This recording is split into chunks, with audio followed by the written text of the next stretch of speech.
for Willie Rennie. Unfortunately, the window of opportunity has passed to test international students on arrival.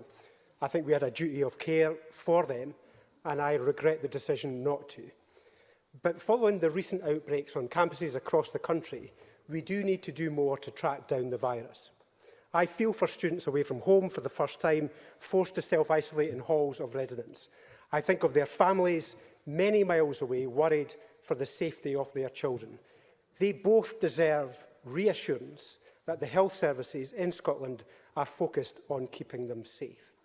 As a significant proportion of the virus, of people with the virus, don't know that they have it, the risk of unknowingly spreading the disease is there. So if they don't know they have it, we need to help them find it. Students need to stick by the advice, that's right, but we also need to do so much more too. So will the First Minister rethink the approach to routine asymptomatic testing for students? First Minister.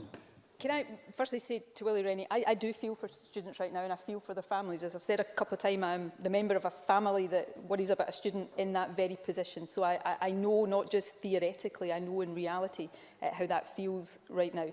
Also, I don't want to labour this point because we've had exchanges on it before, and I accept the point, and it's a legitimate point. But international students, they have the obligation to quarantine. And the reason for that, as opposed to testing, is that while no system is absolutely perfect, it is felt that quarantine is a more effective system, because if you test somebody who comes in who tests negative, it doesn't mean they don't have the virus. It may just mean they're in the incubation period. So quarantine for 14 days is a more effective way of trying to protect against importation. And that takes me into the other point. So Willie Rennie says, will we rethink? We are always thinking about our approach to testing and taking the best clinical advice on it. I think there is an increased role for, and we are doing increased surveillance testing. One of the issues right now, and Willie Rennie is right in terms of identifying the problem. The question is, what's the best solution? So a student who doesn't know they have the virus because they're not displaying symptoms, and this is not just true of students, of any of us, the problem is you could be tested and you still won't know you have the virus because the test will be negative, because you are perhaps in the incubation period, or you're genuinely asymptomatic and the test won't show up the virus. And therefore, I'm not saying we should never do that. The problem is we've got to be careful that that negative test then doesn't lead a student to say, I'm fine, I don't need to bother with isolation, I don't need to bother abiding by social distancing and all of the rules. So these are careful judgments that, frankly, I have to take advice on, because I'm not a clinician, I'm not a public health expert, and we do think about these things on an ongoing basis and will continue to do so. The most important thing right now, and every bit of clinical advice that I've got will tell you this, the most important thing we need to do is get symptomatic students tested, and we are doing that, and then where they are positive, giving the right advice about isolation to their contacts. And that is what is happening right now, and that is why the numbers we're looking at right now are as high, because that system is working the way it's intended to. Of course, what we also need to do is work with students and others to get more prevention and stop the virus spreading in the first place.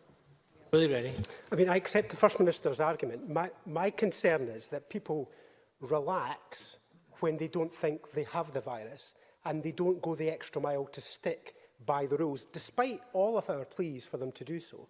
So I think an extra measure of extra routine testing would give us the absolute assurance that people who have got it are definitely isolating and keeping out of the way. That would be the extra step that I think would be an extra safety measure that would protect us all.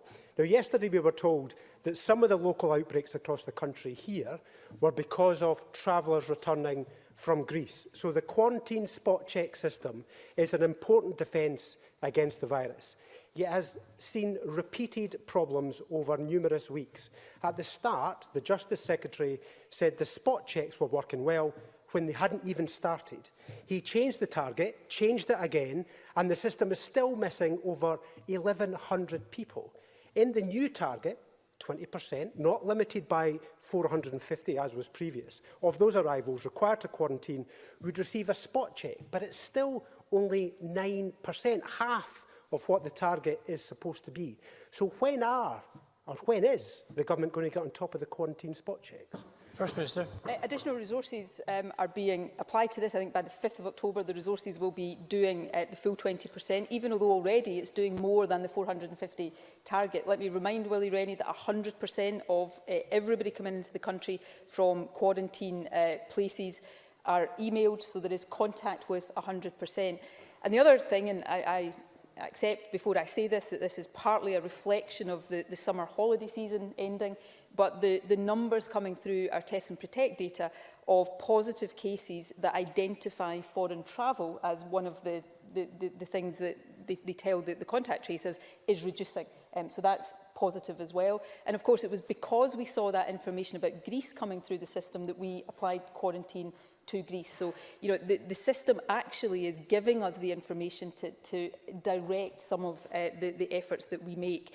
Look, these are all perfectly legitimate issues, and even if I'm not saying all of the things that people want me to be saying right now, please be assured that these are the things we are thinking through and considering and reconsidering every single day. And Willie Rennie's initial point in his second question is actually a valid one, but in a sense mine is the other side of that. If it is the case, and I think he's right, that people, perhaps particularly young people who don't have symptoms, relax and don't think they're at risk, there is a genuine question about whether giving somebody a test that is negative, even although they may have the virus, makes them more or less relaxed. I just think that is an open question, and it is part of the consideration that we have to go through in terms of the tactical use of testing. The fundamentally important use of testing right now is to get those who have symptoms, if they're positive, isolate their contacts, and that is what Test and Protect is focusing on.